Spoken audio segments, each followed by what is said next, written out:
이제 시작을 해볼까요? 172페이지부터 195페이지 숫자는 거짓말을 하지 않는다 부분입니다. 앞에 이제 총론 부분을 한번 보죠. 거기 보면 뭐 전자공시, 한국신용정보, 한국평가정보, 모네타, FN 가이드 뭐 이렇게 나옵니다. 맞습니다. 이거 되게 좋은 사이트고요. 저거 가서 보시면 좋아요. 그래갖고 뭐 ROE, PER 뭐뭐뭐 나와요. 읽으면 좋아요? 아니죠. 한참 하다 보면 이게 더럽다는 걸 알게 됩니다. 왜죠? 이게 좋은 걸 알거든요. 저도 알고 여러분도 압니다. 그럼 어떻게 할까요? 누구나 다 알고 있죠. 그럼 돈 돼요? 돈 안 됩니다. 우리 원칙 기억하시죠? 남들과 똑같이 하면 돈이 될 리가 없어요. 안 되는 게 정상이에요. 그죠? 되면 뭔가 이상한 거예요. 거기서 남들이 모르는 걸 알아야 되는 거지. 남들이 다 아는 걸 알아봐야 돈이 안 남아야 돼요. 그리고 재무제표를 보면은 이 회사가 좋은 회사 나쁜 회사인지 안다? 아, 맞아요. 근데 좋은 회사 나쁜 회사가 문제예요? 아니에요. 우리는 싸게 사야 되는 거지. 좋은 회사도 비싸지면 나쁜 회사가 된 거고요. 좋은 회사도 비싸지면 돈이 안 남아요. 그러니까 하면 안 되고, 나쁜 회사도 충분히 싸지면은 살만한 회사가 돼요. 일단은 뭐 재무제표는 당연히 알아야 되니까. 그런데 이거에 대해서 우리는 하나 더 이제 고민해볼 부분이 있어요. 뭐냐면 재무제표는 분식이라는 게 존재를 합니다. 뭐죠? 가짜로 숫자를 집어넣는 거죠. 그러니까 숫자를 갖다 속이는 거예요. 분식 회계라고 하죠. 회계 정보를 속여가지고 이익이 안 남는데 이익이 남는 것처럼 쓰고 이런 사람들이 많이 있어요. 대표적으로 이제 우리 조선업계가 분식회계가 난리가 났었죠. 그리고 뭐 건설업계도 그랬었습니다. 옛날에 대우그룹이 무너질 때도 있었고, 뭐 아니라고 말할 수도 있고 이라고 말할 수 있는데 여러 가지 뭐 공격적 회계 뭐 이런 식으로 얘기하거든요. 그러니까 써 있다고 해서 이익이 남는다고 해서 이익이 남는 것이 아니고 그 밑에 뭐 이제 가짜로 이익 남다고 적는 경우도 있고, 한국만 이러냐? 아니에요. 미국도 있고 당연히 우리도 있고 다 그렇습니다. 대기업은 그나마 나았고요. 중소기업 같은 경우는 뭐 개판인 경우가 되게 많아요. 그러니까 숫자를 보는데 아하 그렇구나라는 거지, 이게 명확하게 맞는구나, 이건 또 다른 이야기입니다. 그러니까 하다 하시다가 숫자가 보기가 싫으면 ETF를 사면 돼요. ETF는 평균적으로 해가지고 그 산업 전체에 투자를 하거든요. 뭐 여기 나오는 뭐 의료산업이라던가 또는 뭐 반도체 산업 ETF도 있을 수 있고, 또는 자동차 산업 ETF도 있을 수 있습니다. 그런 투자하면은 숫자 같은 거 고민할 이유가 없습니다. 그 산업 자체가 좋아질 거냐 나빠질 거냐 그것만 이제 판가름 해갖고 들어가면 됩니다. 그래도 일단 내용이 있으니까 한번 보죠. 먼저 숫자는 거짓말 하지 않는다? 거짓말 합니다. 되게 잘합니다. 그리고 숫자를 안다고 해서 돈을 벌리는 건 아니에요. 다양한 지표를 하면은 좋다. 좋긴 해요. 그렇지만 그렇다고 돈이 벌리냐? 그건 아니다. 정도 생각하시면 되겠습니다. 어차피 1등 기업은 재무제표가 괜찮은 거예요. 남들은 다 재무제표가 엉망진창인데 A만 괜찮다. A, B, C가 있는데 A도 거짓말일 가능성이 높아요. 산업이 무너지면은 같이 무너지는 게 정상이고요. 산업이 무너지는데 혼자만 좋다. 특별한 용 빼는 재주가 있다. 보통 쉽지 않습니다. 혁신기업이라고 하죠. 그런 회사는. 그런 회사들은 되게 잘 평가를 받아요. 되게 비싸지거든요. 그럼 그 회사 또 의미가 없어요. 비싸면 사면 안 되거든요. 그러니까 이 책이 나왔을 때는 아직 재무제표에 대한 이제 개념이 별로 없고 관심이 없거나 많이 알려지지 않았기 때문에 이제 그때 의미가 있던 거죠. 근데 지금은 이제 고민을 많이 해봐야 된다 정도로 이야기 드리고 싶습니다. 자, 두 번째 보죠. 성장은 최고의 미덕. 고성장률형 기업 얘기를 한번 봐보겠습니다. 고성장률형 기업도 되게 좋습니다. 이제 매출이 잘 나오고 영업이익이 잘 나오는 회사죠. 이런 회사가 뭐가 있을까요? 지금 같으면은 뭐 화장품 회사 같은 경우 이제 그렇겠죠. 매출도 무섭게 일어나고 영업이익도 어마어마하게 남습니다. 화장품 뭐 한번 찍어내기 시작하면 계속 나오죠. 똑같은 라인에서. 그러니까 되게 좋은 회사죠. 고성장률형 기업이죠. 근데 무슨 일이 있죠? 되게 비쌉니다. 왜? 앞으로 성장을 잘 할 것이기 때문에 너무너무너무너무 비싼 거예요. 그러니까 이게 뭐 장기 미래적으로 이렇다. 이거 이제 아까 말씀드렸지만 이 책이 처음 나왔을 때 아직 이제 퍼의 개념도 없고 성장에 대한 개념도 없고 아무 개념도 없을 때는 이제 그게 막 떨어질 수 있는 거예요. 그럴 수 있는 건데 지금 같은 경우는 너무 고퍼주라고 하죠. 퍼 뒤에 설명이 나올 거긴 한데 이제 영업이익이 이제 1년에 얼마 벌어들이는 게 있지 않습니까? 그거에 몇 배의 가격을 줄 것인가 이런 고민을 하는데 1년에 1억 버는 치킨집이 있다고 생각을 해봐요. 그럼 그 치킨집 가격은 얼마죠? 앞으로 벌 돈을 갖다가 계산을 해봐야 되겠죠. 그래서 이제 그걸 갖다 이제 벌돈하고 이제 번 게 문제가 아니고 거기서 남는 이익이 또 있어야죠. 뭐 단무지 값도 빼야 되고 닭값도 빼야 되고 그걸 가지고서 이제 회사의 가격을 이제 책정을 하게 되는데 앞으로 계속해서 올해 1억을 벌었고 올해 매출 1억이 있었고 내년에는 뭐 1억 1천만 원, 그 다음 1억 2천, 1억 3천 이렇게 했고 매출액이 계속 느는 거죠. 늘 거라고 이제 가정을 하고 가격을 따지게 되는데 뭐 한 해는 올해는 1억, 내년 1억 1천인데 그렇지 않고 이제 2억, 3억, 10억 뭐 이렇게 해버리면 가격이 어마어마하게 나오겠죠. 회사 가격도요. 그래갖고 이제 주가가 올라가는 건데 이게 지금의 뭐라 할까요? 그 화장품 회사 같은 게 어마어마하게 높게 주죠. 그래갖고 이걸 좀 뭐 회사 잘 크냐 안 크냐를 보는 이제 지표로 쓴다. 옳은 얘기입니다. 근데 여기에도 또 문제가 있어요. 문제는 뭐죠? 이걸 또 다 이렇게 보는 걸 알기 때문에 주가 조작하고 싶어하는 사람들이 항상 매출액을 불려요. 가로를 만들어내죠. 뭐 가로 수출도 있겠고 자회사 넘기는 것도 있을 수 있겠고 영업이익도 뭐 비용을 숨긴다던가 비용을 갖다가 자산으로 처리한다던가 이렇게 해갖고 영업이익을 늘리는 경우도 있고요. 분식이 어마어마하게 많아요. 이래저래 매출도 그렇고 이걸 명석하게 잘 판가름하면 되냐? 안 돼요. 될 것 같았으면은 뭐 GS건설, 삼성 엔지니어링 뭐 그 외 조그마한 회사들 어마어마하게 그 문제가 많았었거든요. 조선수도 그렇고 매출액과 영업이익을 알 수 있다고 생각하는데 그거는 근사치로 그럴 거라고 추정을 하는 거지 이게 정확하게 있는 건 아닙니다. 그러니까 너무 그거에 매몰되지 마세요. 투자를 믿어야 된다? 믿으면 좋은 거지 맞다 라고 말할 수는 없다 정도로 생각하시면 좋겠습니다. 여기 있는 대로 아하 그런 게 있구나. 그래서 이걸 보면은 좋구나. 근사치로 이런 게 존재하는구나. 얘가 돈을 많이 벌 수도 있겠구나. 얘만 돈 잘 벌 수 있을까요? 아니죠. 옆에 경쟁기업도 똑같이 잘 벌어야 됩니다. 그러므로 경쟁기업 한번 보세요.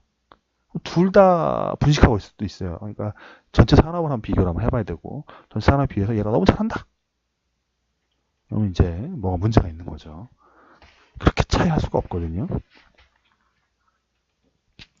왜 이렇게 부정적으로 보냐고요? 한두 번 봤어야죠. 사기를. 대기업들도 합니다. 대우조선해양이 엄청 잘 나가는 회사처럼 했는데 매출도 잘 나오고 영업이익도 잘 나오고 알고 보니 다 분식이었어요. 엉망진창에 난리법석이었죠. 보니 전 조선업계가 다 그랬어요. 뭐 성장은 최고의 미덕 헛소리입니다. 고성장을 추구하다 보면은 직원들이 거기에 물려가지고 분식을 하게 됩니다. 난리가 나는 거죠. 투자가 어렵습니다. 그래서 다음 내용 한번 보죠. 이제 고 ROE 회사를 한번 볼까요? 이제 화수분을 찾아라. 뭐 돈이 계속 뿜어져 나오는 그런 거죠. 그리고 이제 ROE라고 하면은 이제 뭐 이자를 생각하시면 됩니다. 이자. 내가 이자란 말 사실 맞질 않아요. 그냥 배당이 또 있으니까. 내가 투입한 자본에 대해서 만들어내는 이제 이익을 얘기를 하는데 내가 1,000만 원을 넣었는데 1,000만 원이란 내가 넣은 돈이 아니죠. 자본금 1,000만 원이 있는데 그 자본금 1,000만 원에 대해서 100만 원 돈을 벌게 되면 ROE가 10%가 되는 겁니다. 주식에 대한 이자라고 써 있는데 주식에 대한 이자는 이제 배당이죠. 부채가 많으면 ROE가 높아집니다. 이런 회사들이 이제 뭐 고가 ROE 회사들이 있습니다. 이익을 많이 내는 회사들입니다. 보통 자기가 이제 생산이나 아니면은 이제 돈 안 되는 더 싸게 농해주려는 부분들은 전부 다 외주를 주고 자기는 핵심 역량만 이제 들고 있는 회사들이죠. 근데 문제는 뭐냐면 이런 회사들이 되게 비싸요. 성장성 좋다고 하죠, 보통. 조그만 자본을 가지고서 되게 많은 이익을 내니까요. 또는 너무나도 큰 이제 부채를 끌어다 쓰면 됩니다. 그러니까 뭐 1,000만 원짜리 사업을 하는데 자기 돈 10,000원만 갖고 사업한다면은 그 10,000원 투자 대비해갖고 버는 돈이 어마어마하겠죠. 1,000만 원 갖고 1,000만 원 내가 다 들여가지고 100만 원을 번다면은 10% 버는 것이고 ROE가 10이겠죠. 근데 내가 10만 원만 하게 되면 아니죠. 1,000만 원 사업을 하는데 내 이제 뭐 1억을 말이 좀 꼬이네요. 내가 1,000만 원을 들여가지고 100만 원을 번다면은 이건 이제 ROE가 10%고요. 내가 100만 원을 들여 100만 원짜리 든다면 ROE가 100%죠. 100이 되겠죠. 그런 경우는 없겠죠. 일단 이게 ROE라는 게 좋은 겁니다. 좋은 건 맞아요. 이제 내가 들어간 돈에 대해서 얼마나 많이 돈을 벌고 있는 건데 이게 높으면 어떤 일이 벌어지죠? 이 가치투자 전략이라는 책이 나온 지 오래됐고 뭐 다 알고 있기 때문에 들어간 돈 대비해가지고 이익이 많이 남게 되면은 보통 주식이 비싸요. 이제 퍼라는 걸로 가격을 하거든요. 이익 대비 몇 배나 이제 주가를 쳐주냐? 근데 그런 게 되게 높아요. 숫자가 뭐 보통은 지금 같은 경우 한 5%, 10% 사이 왔다 갔다 하거든요. 그러니까 이익에 대비해서 5배나 10배. 그러니까 10년치 이익을 모은 거나 5년치 이익을 모은 거 각종 쳐주는데 이제 ROE라는 자기 자본 대비 수익이 얼마나 되는가 투입 자본 대비라고 보면 되시겠죠. 높을 경우에는 이런 이제 총 이익 대비라고 하는 퍼라는 걸 볼 때 뭐 한 뭐 2, 30빅이 쭉 막 올라갑니다. 그럼 되게 비싸지는 건데요. 화수분을 찾아라. 고 ROE 뭐 잘 버는 회사 찾아 그러는데 많은 경우에 이런 것들 되게 비싸서 되게 위험한 경우가 많아요. 뭐든 간에 가치 투자를 하시려고 보는 거니까 로가 높으면 거의 비싸다고 보시면 됩니다. 퍼의 개념을 조금 배우셔가지고 같이 적용해보면 좋은데요. 뒤에 또 나오는 거 한번 보죠. 이것도 똑같은 얘기 계속 반복하게 되네요. 이제 고영업률 형 기업 나오는데 영업이익률이 그거죠. 물건을 팔아갖고 이제 많이 남기는 거죠. 뭐 1,000원짜리 팔았는데 500원 남기고 400원 남기고 좋은 회사죠. 근데 보통은 1,000원짜리 팔면 7%, 그러니까 한 100원 미만 한 70원 남기고 막 이런 거 되는 거죠. 근데 뭐 4, 50% 남는 회사. 삼성전자 같은 게 이제 고위 영업이익률 회사죠. 그럼 폭리죠, 폭리. 50%, 40% 남으니까요. 그럼 이런 회사 사야 되나요? 주가 계속 떨어지죠. 주가 계속 떨어집니다. 이유는 뭐죠? 너무 비쌌어요. 또는 미래에 그 영업이익률을 못 견딜 거라는 거예요. 높은 영업이익률에 따라서 만들어진 주가가 이미 형성이 돼 있었던 거죠. 그런 회사 투자를 해야 된다 라고 얘기하는데 2001년 막 이렇게 나옵니다. 뭐죠? 서프라임 모이지 이후에 경기 불황화가 주가 떨어져 있을 때 영업이익률은 높은데 그 중에 주가가 떨어져 있는 걸 사야 된다. 이제 그 이야기인 거죠. 그러니까 이런 회사가 아니라 이제 그 상황 속에 사야 되는 겁니다. 그럼 그 상황이 불황이라는 것을 좀 인식을 하는 이제 거시적인 눈이 좀 필요하겠죠. 영업이익률이 좋은 회사를 사는 것은 당연히 그런 회사 사야 되는 거죠. 그때 다 쌀 때 어떤 회사 고를까? 이제 그걸 하는 거지. 지금 싼가 안 싼가? 이제 그거는 이제 거시에서 판단을 한번 해야 됩니다. 폭리는 좋은 것이다. 맞습니다. 우리 투자자 입장이니까. 근데 보통은 비싸다. 그러나 거시적 판단을 해서 지금 위기가 와 있고 위기 상황이다. 뭐 끝날 때 된 것 같다. 그러면은 어떤 회사 살까?